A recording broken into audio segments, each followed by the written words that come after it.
ہم سمجھنے کی کوشش نہیں کرتے کہ آقا کی تشریف آوری کا مقصد کیا تھا، اس کائنات میں سرکار کی جلوہ گری کس حوالے سے ہوئی۔ خود سرکار دو عالم صلی اللہ علیہ وسلم ارشاد فرماتے ہیں انی بعثت معلما، میں معلم بنا کے جلوہ گر کیا گیا ہوں، میں استاذ بنا کے جلوہ گر کیا گیا ہوں۔ ایسا سرکار اس لیے فرما رہے ہیں کہ پوری دنیا ان کے آگے طالب علم ہے۔ وہ ایسے معلم ہے، وہ امی جس کے آگے مہر برلب بلبل سدرا، بال کہتے ہیں وہ امی جس کے آگے مہر برلب بلبل سدرا، وہ ناطق جس کے آگے عقل کل طفل دبستان، تراشا جن کے ناخن کا ہلال آسماں منزل، غسالہ جن کے تلووں کا زلال آب حیوان۔ ایسے رسول تشریف لائے کہ پوری کائنات کی پھیلی ہوئی انارکی کے لیے آقا کریم صلی اللہ تعالیٰ علیہ وسلم نے اپنی نورانی تعلیمات کے ذریعے ساری انارکی کو دور فرمایا۔ آج جس دور میں ہم جی رہے ہیں، ہم جاہلیت القرن العشرین کے دور میں 21ویں صدی کی جہالت میں ہے، لیکن جس وقت ہمارے آقا تشریف لائے اس سے قبل اس سے بھیانک جہالت تھی، اس سے زیادہ تاریکی کا ماحول تھا۔ پوری دنیا میں شرافت کا تصور نہیں تھا، انسانیت کا تصور نہیں تھا، پوری کائنات ایسے اندھیروں میں ڈوبی تھی، ہر طرف سرکشی کا مزاج تھا، اپنے معبود سے بغاوت دنیا کر رہی تھی، بچیوں پہ بیجا ظلم ہو رہا تھا۔ یہ سارے ماحول تھے سرکار کی تشریف آوری سے قبل، اور آقا تشریف لاتے ہیں تو کائنات کے ہر طبقے کو اللہ کی رحمت سے وہ حصہ عطا فرما دیتے ہیں کہ انسانیت رشک کرتی رہے گی، اور کوئی طبقہ ایسا نہیں ہے جسے سرکار کی رحمت سے حصہ نہ ملا ہو۔ حضرات گرامی، ہم نے محسوس نہیں کیا کہ جس گھر سے زمانے کو اجالے ملے آج اس گھر میں اندھیرے کیوں؟ ہمیں نے زمانے کو تہذیب سکھائی، ہمیں نے زمانے کو انسانیت سکھائی، ہمیں نے زمانے کو سیولائزیشن کا کنسپٹ دیا، مگر آج ہم اندھیرے میں کیوں ہیں؟ اس کی وجہ یہ ہے کہ اقبال کہتے ہیں کہ کشتی حق کا زمانے میں سہارا تو، نعرے تکبیر، نعرے رسالت، حضور شمیم العلماء محسن العلماء علامہ شمیم احمد صاحب قلعہ مصباحی کی آمد و سعادت ہو چکی ہے۔ حضرات آپ دیکھیں کہ جہاں سے اجالے پھیلے آج اس جگہ پہ اندھیرے کیوں؟ اس کی وجہ یہ ہے کہ اس نورانی تعلیمات سے دنیا نے ترقی کی راہیں طے کر لی، لیکن ہم اپنی آپسی ناچاکیوں کے سبب، ہم اپنی آپسی رقابتوں کے سبب، ہم اپنے اس معاشرے کے فرسودہ رسم و رواج کی رعایت کے آگے ہم نے قانون اسلام کی دھجیاں اڑائی۔ اسلام ہمارے معاشرے میں اجنبی ہوا، جبکہ اقبال نے کہا تھا بازو تیرا توحید کی قوت سے قوی ہے، اسلام تیرا دیش ہے تو مصطفی ہے۔ یعنی سب سے بڑی طاقت یہ ہے کہ توحید کا عقیدہ مومن کی سب سے بڑی طاقت ہے۔ جسٹ ٹو دا پوائنٹ میں آپ کو بتاؤں، عقیدہ توحید مومن کو طاقتور بناتا ہے۔ وہ یہ کیسے کہ جب دنیا کے میں بندہ چلے گا، دنیا کے ریس میں وہ دوڑے گا، تو ایسا نہیں ہوگا کہ کوئی درخت اس سے سجدہ مانگے، کوئی سورج اس سے سجدہ مانگے، کوئی سمندر کی لہریں اس سے سجدہ مانگے۔ دنیا کی کوئی چیز ایک بندے مومن سے سجدہ نہیں مانگ سکتی ہے، اس کی پیشانی اپنے رب کے حضور ہی جھکے گی۔ ایک خدائے واحد کا وہ پرستار ہے۔ دنیا کی کوئی شے نہ سجدہ مانگ سکتی ہے، نہ اس کی رفتار میں کمی آ سکتی ہے۔ یہ بڑھتا چلا جائے گا، بڑھتا چلا جائے گا۔ عقیدہ توحید مومن کو قوت والا بناتا ہے، طاقتور بناتا ہے۔ تو سرکار دو عالم صلی اللہ تعالیٰ علیہ وسلم نے ہمیں موحد بنایا، ہماری پیشانی کو رب کے حضور جھکایا، اور سرکار نے نورانی تعلیمات جو ہمیں عطا فرمائی۔ آپ دیکھیں کل دنیا میں اجالے اسی تعلیم سے ہوئے تھے۔ کل دنیا میں آج بچے بچیوں کو جو زندگی مل رہی ہے سرکار کی تعلیم کا صدقہ ہے۔ آج اگر مزدوروں کو اور کائنات کا ابھی لیبر ڈے گزرا ہے، بہت زیادہ دن نہیں گزرا، لیبر ڈے آپ نے 1 مئی کو منایا ہے، دنیا نے تو ایک دن مخصوص کیے ہیں، یہ لیبر ڈے ہے، یہ مدر ڈے ہے، یہ فادر ڈے ہے، یہ سسٹر ڈے ہے۔ میں کہتا ہوں تم نے ایک ایک دن متعین کیے ہیں، ہمارے نبی نے ہر دن کو لیبر ڈے بنا دیا ہے، ہر دن مزدور کا احترام کیا جائے گا، ہر دن بیٹی کا احترام کیا جائے گا، اور یہ نعرہ پیغمبر کا دیا ہوا ہے کہ مزدور کو اس کی مزدوری پسینہ خشک ہونے سے پہلے دیا جائے۔ یہ نعرہ کسی اور کا نہیں ہے، یہ نعرہ ہمارے نبی کا دیا ہوا ہے۔ بیٹیوں کے حوالے سے آقا کریم صلی اللہ علیہ وسلم فرماتے ہیں یہ بچیاں جنت کی پھول ہیں، جس والدین نے 3 بچیوں کے ساتھ اس نے سلوک کیا وہ جنت میں میرا پڑوسی ہو۔ زمانے کو جتنی بھی تہذیب کی ہوائیں لگی ہیں یہ سب مدینے والے آقا کا صدقہ ہے، ان کی نورانی تعلیم کے صدقے ہر طبقے بشر آج اس نے انسانیت جانا ہے۔ مگر افسوس یہ ہے، میں آپ کو احساس دلا رہا ہوں کہ جہاں سے اجالے ملے وہاں آج اندھیرے کیوں ہیں؟ اس کی وجہ یہ ہے کہ ہم نے اپنے مدارس کی قدر نہ کی، ہم نے علماء کی قدر نہ کی، ہم نے ان مراکز کو اختلافات کا شکار بنا دیا جہاں سے انسان ڈھلتے تھے، جہاں سے تہذیب کا درس زمانے کو دیا جایا کرتا تھا۔ ہمارے مدارس وہ فقط ایک انسٹیٹیوٹ نہیں تھے، وہ ایک سیکھنے کا ادارہ نہیں تھے کہ وہاں تعلیم سیکھا جائے، وہاں سے تو آداب زندگی سکھایا جاتا تھا، وہاں سے حیات، وہاں سے حقوق انسانیت کا درس دیا جاتا تھا۔ آج ہمارے ان مدارس کو کیسی اوچھی نظریں لگ گئی، اور دیکھیں آپ یہ نظریں ہماری جماعت کی لگی ہیں، تب آج غیروں میں حوصلے پیدا ہوئے ہیں۔ ہم نے پہلے اختلافات کی راہیں ہموار کی ہیں، آج غیر تو اس طاق میں بیٹھا ہے کہ کب ہمیں ہائی جیک کر لے، اور پلاننگ تو بڑی منصوبہ بند طریقے سے ہو رہی ہے۔ آپ ہوشمند ہیں، آپ دیکھیں زمانے میں اگر آپ معزز رہنا چاہتے ہیں تو آج بھی وقت ہے کہ اپنے آقا کی تعلیم کی طرف پلٹیں، سرکار کی ارشادات کو اپنی زندگی کا اسوہ بنا لیں۔ ہمارے سرکار جو ہمیں تعلیم دے کر کے تشریف لے گئے وہی ہماری کامیابی کا کل بھی راز تھا، آج بھی راز ہے، اس پہ چلیں۔ عزیزان ملت اسلامیہ، زمانے کو قیادت کا درس یہیں سے ملا تھا۔ آج وہ اقبال نے کہا تھا کر سکتے تھے جو اپنے زمانے کی قیادت، وہ کہنا دماغ اپنے زمانے کے ہیں پیرو، کل تک جنہوں نے زمانے کی قیادت کی ہے آج وہ خود مقلد بنے ہوئے ہیں۔ اس کی وجہ، اس کے مجرم ہم خود ہیں۔ پہلے ہم اپنے آپ پر رحم کریں، اپنے معاشرے میں دین کو نافذ کریں، اپنے ماحول میں دین اسلام کے اصولوں کو ہم لاگو کریں، تب ہم یہ توقع کر سکتے ہیں کہ ہم اغیار تک دین کی بات پہنچا سکتے ہیں۔ عزیزان ملت اسلامیہ، میں ایک تجزیاتی مطالعہ آپ کے سامنے رکھتا ہوں، اس بات پر آپ شکر کریں کہ اللہ تعالیٰ نے ہمیں مومن بنایا اور سرکار کی امت میں پیدا فرمایا۔ یہ اتنا بڑا شرف ہے، اتنا بڑا شرف ہے کہ اس شرف، اس نعمت کی قدر ہمیں نہیں ہے۔ اگر یہ طلب کے ذریعے ملی ہوتی تو شاید قدر ہوتی، لیکن بے طلب یہ نعمت مل گئی ہے، اسی لیے تو ہمیں قدر نہیں ہے۔ جانتے ہو یہ پوری کائنات، آل یونیورس، پوری دنیا جس کا خالق و مالک رب کریم ہے، کریٹر وہی ہے، اسی نے پیدا کیا ہے، اور یہ ساری کائنات مسلم ہے، یہ ساری کائنات مسلم ہے، یہ ہوائیں بھی مسلم ہیں، یہ فضائیں بھی مسلم ہیں۔ اور اسلام کہتے کسے ہیں کہ مسلم کہتے کسے ہیں؟ گردن نہادن بردر خدا بندی، بندہ اپنے سر کو رب کی چوکھٹ پہ رکھ دے اور اپنی مرضی کو رب کی رضا میں فنا کر دے۔ اب اس زاویے سے دیکھیں آپ تو کائنات کی ہر شے مسلم ہے، کائنات کی ہر شے موحد ہے، فضائیں ہوں، سمندروں کی لامحدود دنیا ہو، ستاروں کی کہکشائیں ہوں، یہ سب اللہ رب کریم کے آگے اپنے گردن کو جھکا دیے ہیں۔ کیسے؟ آپ نے دیکھا ہوگا سورج جس وقت اربوں سال پہلے نکلتا تھا آج بھی اسی وقت نکل رہا ہے، یہ کسی کے حکم کا پابند ہے؟ ایسا تو نہیں ہے رات کے 12 بجے کبھی سورج نکل جائے، نہیں، انہیں ایک مدبر حق حقیقی ہے۔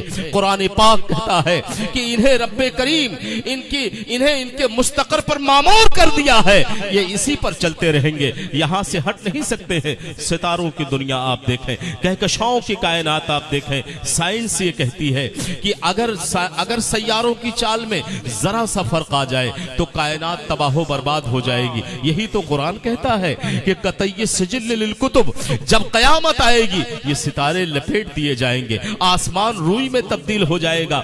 یہ جتنے بھی آج پیشین گوئیاں ہیں سائنس کی، اس کے مبادیات قرآن عظیم نے دیے ہیں۔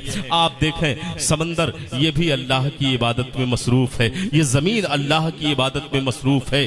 اور جانتے ہو شیخ سعدی فرماتے ہر گیا ہے کہ الزمین رویت وحدہ لا شریک میں گویت، زمین سے اگنے والا ہر پودا اللہ کی تسبیح پڑھتا ہے۔ نزہت المجالس کی روایت ہے کوئی بھی درخت اس وقت تک کاٹا نہیں جاتا ہے جب تک وہ اللہ کی تسبیح کرتا رہتا ہے، تسبیح خداوندی سے غافل ہوتا ہے کلہڑی چل جایا کرتی ہے۔ کوئی بھی مچھلی شکاری کے جال میں اس وقت تک نہیں آتی ہے جب تک وہ ذکر خدا کرتی رہتی ہے، ذکر خدا سے غفلت پر شکار کر لی جاتی ہے۔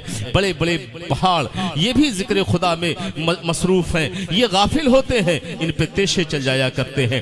پوری کائنات اللہ کا ذکر کر رہی ہے، اور اگر ہم بھی اللہ کا ذکر کرنے لگ جائیں، اگر ہم بھی اللہ کی بندگی کرنے لگ جائیں تو کائنات ہمارا ساتھ دیتی نظر آئے گی، ہوائیں ہمارا ساتھ دیتی نظر آئیں گی، زمین ہمارا ساتھ دیتی نظر آئے گی۔ کبھی آپ نے محسوس کیا کہ یہ سونامی کیوں آتی ہے، یہ زلزلے کیوں آتے ہیں، یہ قحط سالی کیوں آتی ہے؟ جب انسان اللہ کے قانون سے بغاوت کرتا ہے تو اللہ رب العزت کی یہ تخلیقات ہماری دشمن بن جایا کرتی ہے۔ سمندر کی لہروں کے ساحل پہ کھڑے ہو کر کے جو گناہ کیا جاتا ہے، سمندر کی موجوں کا مزاج برہم ہوتا ہے۔ اے مولا ہم تیری تسبیح و تقدیس میں لگے ہیں اور یہ میرے دامن تقدس کو پامال کر رہا ہے۔ زمین کے جس حصے پہ بیٹھ کر کے زناکاریاں ہو رہی ہیں، شراب نوشی ہوتی ہے، گناہ کیے جاتے ہیں، وہ قطعے زمین تھرا اٹھتی ہے اور رب کے حضور کہتی ہے اے مولا یہ میرے دامن تقدس کو پامال کر رہا ہے۔ اسی طریقے سے جب آپ دنیا میں گناہ کرنے لگتے ہیں تو یہ سارے مظاہر فطرت ہم سے بغاوت کرتی ہے، اور جب بغاوت کرتی ہے تو ہوا کی رفتار وہ اپنی طبیعی رفتار سے بڑھ جایا کرتی ہے، وہی آندھی بنتی ہے۔ سمندر کی رفتار بڑھتی ہے، وہی سونامی کی شکل میں تبدیل ہو جاتی ہے۔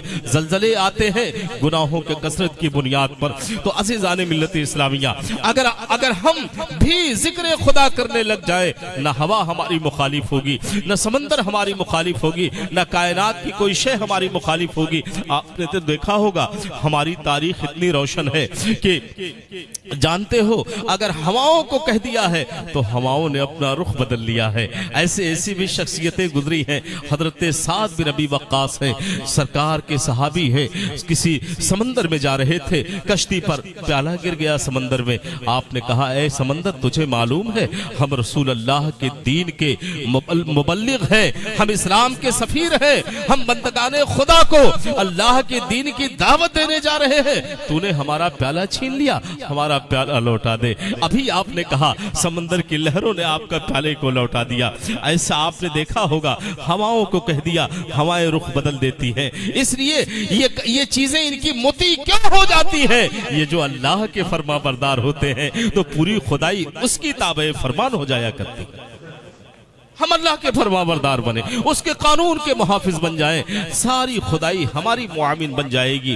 عزیزان ملت اسلامیہ ہماری عزت و کامیابی کا ایک راستہ ہے کہ ہم اپنی مسجدوں کو آباد کریں، اپنے مدارس سے وابستہ ہو جائیں، علماء سے قریب ہوں اور دین سیکھیں اور اپنی اولادوں کو دین سکھائیں۔ یہ جلسے جو جہاں آپ بیٹھے ہیں یہ بڑی محنت و مشقت کے ساتھ وجود میں آتے ہیں، اور ذرا ان لوگوں سے پوچھیں جو آپ کے لیے اتنا سب کچھ اہتمام کرتے ہیں کہ آپ آئیں گے تو کم از کم آئے تو یہاں سے آپ کچھ آداب حیات لے کر کے اٹھیں، کچھ جینے کا سلیقہ لے کر کے اٹھیں، اپنے آخرت کی تابناکی کی کچھ کرنیں لے کر کے اٹھیں۔ عزیزان ملت اسلامیہ بڑی محنت کے ساتھ یہ جلسے وجود میں آتے ہیں، علماء کی کتنی مساعی ہوتی ہے تب جا کر کے یہ جلسے آتے ہیں، ورنہ وہ دور قریب ہے کہ جب ان جلسوں کا مزاج بھی رخصت ہو جائے گا، عوام کا اجتماع اجتماع بھی رخصت ہو جائے گا، چاروں طرف سے شیطانی حملوں نے ہمیں گھیر رکھا ہے۔ ایسے وقت میں یہ بڑی نادانی ہے کہ ہم آپس میں دست و گریباں رہیں، ہم ایک ہو جائیں، نیک ہو جائیں، اپنے معاشرے میں اتفاق قائم کریں، اتحاد قائم کریں، اور اپنی ذاتی رقابت کو کبھی دین کی راہ میں آڑ نہ آنے دیں عزیزان ملت اسلامیہ۔ اسی لیے جب انسان اپنی انا کے آگے جھکتا ہے تو پھر شیطان اسے جہنم کی طرف لے کر کے بڑھ جاتا ہے۔ ہماری انا ہمیں لے کر کے ڈوب رہی ہے، اپنی انا کو ہم فنا کریں اور رب تعالیٰ کے حضور حاضر ہوں۔ اور عزیزان ملت اسلامیہ، دم بدم رب کی رحمت صدا دے رہی ہے کہ تم اپنے گناہوں پہ توبہ کرو، میں بخشنے والا غفور الرحیم ہوں۔ آپ گناہوں سے توبہ کریں، اللہ کریم کی رحمتوں کو آواز دیں۔ اس کی رحمتیں کل بھی ہمیں سہارا دیتی تھیں، آج بھی ہمارے لیے آخری سہارا ہے۔ درود پاک پڑھیں۔ اللہم صلی وسلم دائما علیکہ سیدی یا رسول اللہ صلی اللہ تعالی علیہ وسلم۔ عزیزان ملت اسلامیہ، اور یہ چیز کب ہمارے اندر پیدا ہوگی، شعور کب آئے گا؟ جب ہم علم حاصل کریں گے۔ اصل میں ہم نے اپنی زندگی کا مقصد ہی دوسرا بنا لیا ہے۔ اور یاد رکھیں، دنیا کی کوئی بھی قوم جب تک اس کا کنسپٹ نہ کلیئر ہو جائے وہ کبھی ترقی نہیں کر سکتی ہے۔ آپ کو اپنا کنسپٹ کلیئر کرنا ہے کہ ہمیں جانا کدھر ہے، ہمیں اپنی زندگی کا رخ کس طرف گامزن کرنا ہے۔ جب تک آپ اپنا کنسپٹ کلیئر نہیں کریں گے تب تک آپ ترقی کی شاہراہوں پہ نہیں چل سکتے ہیں۔ خصوصاً آپ علم حاصل کرنے کی طرف دوڑیں۔ یہ وقت چلنے کا نہیں ہے، دوڑنے کا وقت ہے۔ اپنی اولادوں کو آپ ضرور علم دین کے ساتھ ساتھ علم دنیا بھی عطا کریں، لیکن پہلے علم دین ضرور سکھائیں۔ اسے بتائیں، بیٹا تم پر تمہارے والدین کا یہ حق ہے۔ جانتے ہو وہ دن قریب ہے کہ جب ہماری قبروں کا نشاں تک ہماری اولادیں بھول جانے والی ہیں، زمانہ انہیں بھلا دے گا۔ اس لیے آج کم از کم اس قابل بناؤ اپنی اولادوں کو، وہ آپ کا ادب و احترام کرنا سیکھیں، چھوٹے بڑے کا لحاظ سمجھیں عزیزان ملت اسلامیہ۔ اور یہ تعلیم اس مدرسہ گلشن طیبہ سے ملتا ہے، جامعہ اشرف العلوم ڈیوہاری سے ملتا ہے۔ یہی مدارس ہے جو آپ کو زندگی گزارنے کا سلیقہ عطا فرماتے ہیں۔ کم از کم آپ کا بچہ مسلمان ہو، اور سرکار کی اس حدیث پاک کے ضمن میں جو آقا فرماتے ہیں، طلب العلم فریضۃ علی کل مسلم و مسلمہ، ہر مسلمان مرد و عورت پر بقدر ضرورت علم دین کا حصول فرض عین ہے۔ اس جانب آپ ساری ذمہ داری مولانا صاحب کی نہیں ہے۔ آپ کی ایسا وقت آ سکتا ہے کہ کہیں ہمارا کسی حادثے میں ہماری لاش بے گور و کفن پڑی ہو کسی سڑک کے کنارے، اور ہمیں ہماری شناخت کے لیے برہنہ کیا جائے، اس سے پہلے ہمارے عادات و اطوار، ہمارا چہرہ یہ بتا رہا ہو یہ محمدی ہے، یہ مدینے والے کا غلام ہے، اس کی شناخت کے لیے اسے برہنہ نہیں کیا جائے گا۔ اس کا حلیہ بتا رہا ہے کہ یہ اس قوم سے تعلق رکھتا ہے جسے مسلمان کہا جاتا ہے۔ تو حضرات گرامی، آپ بچوں کو پہلے علم دین عطا کریں، اسے علم دین دے دیں، اس کے بعد آپ اونچے مناصب اور بڑے بڑے ڈگریاں دیکھیے۔ آج جو ہم پر سیولائزیشن وار ہے ہمارے اوپر، وہ اسی لیے ہے کہ وہ بڑے بڑے مناصب پر فائز ہیں اور اعلیٰ تعلیم کے ذریعے وہ اقتدار کی کرسیوں تک پہنچتے ہیں، پھر ہم ان کے آگے محکوم ہوتے ہیں۔ اس کی وجہ یہی ہے کہ ہم نے پڑھا نہیں، ہم نے بچوں کو پڑھایا نہیں، اور جن والدین کو اللہ تعالیٰ نے توفیق بخشی ہے، وہ اس لائق ہے کہ اپنے بچوں کو بڑی تعلیم دلا سکتے ہیں، وہ ضرور اپنے بچوں کو اعلیٰ تعلیم دلائیں۔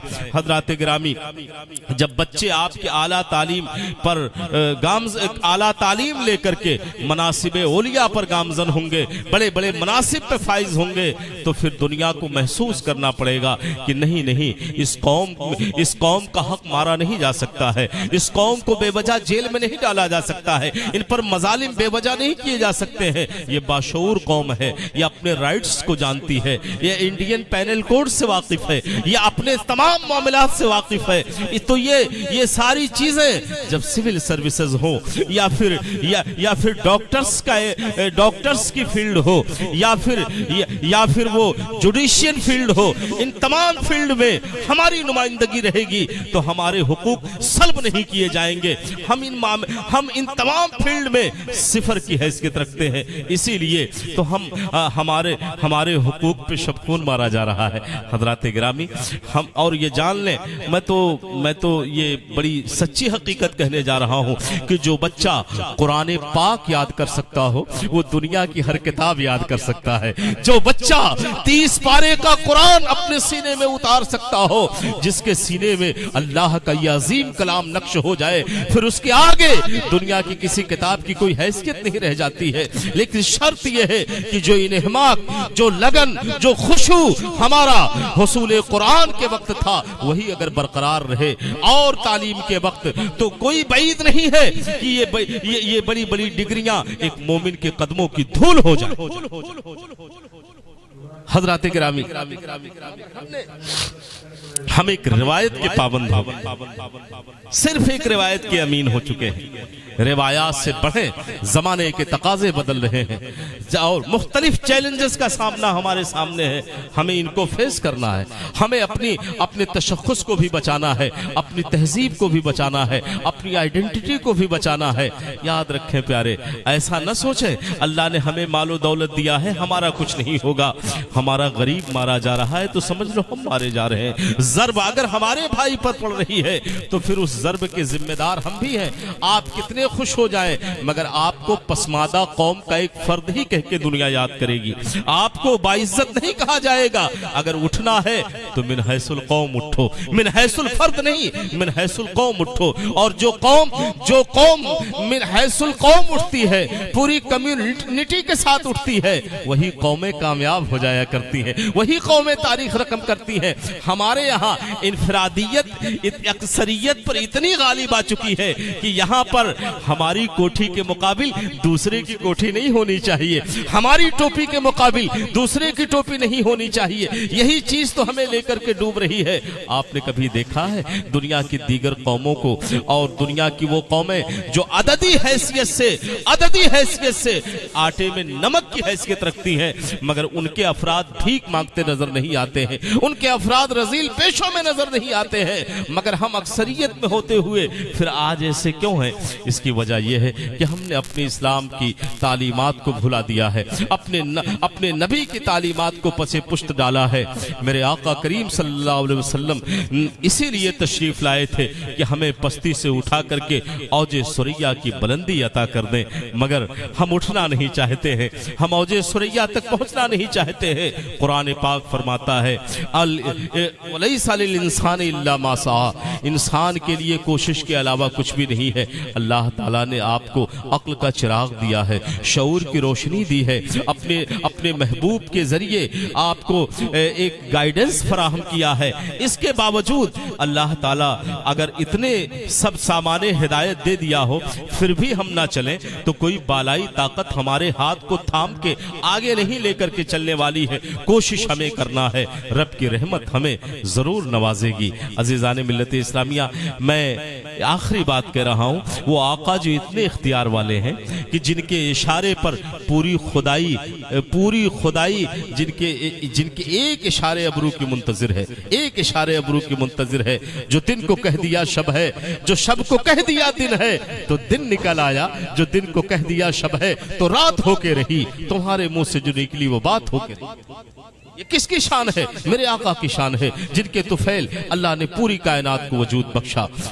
آپ ذرا سا دیکھیں, میرے آقا اتنے اختیار والے تھے کہ اگر کعبے کے دیواروں کے نیچے بیٹھ کر کے دعا کر دیتے, نہ تو جنگ بدر ہوتی, نہ جنگ احد ہوتی, نہ یہ مارکہ آرائیاں ہوتی, پوری دنیا دامن اسلام میں آ جاتی. مگر نہیں, آپ ذرا سا دیکھیں